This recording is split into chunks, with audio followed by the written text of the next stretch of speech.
ॐ सोमनाथाय नमः। ॐ मल्लिकार्जुनाय नमः। ॐ महाकालेश्वराय नमः। ॐ ओंकारेश्वराय नमः।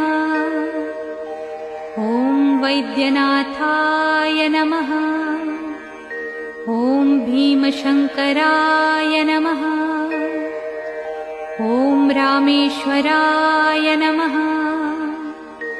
ॐ नागेश्वराय नमः। ॐ विश्वेश्वराय नमः। ॐ त्र्यंबकेश्वराय नमः। ॐ केदारेश्वराय नमः। ॐ भुस्मेश्वराय नमः।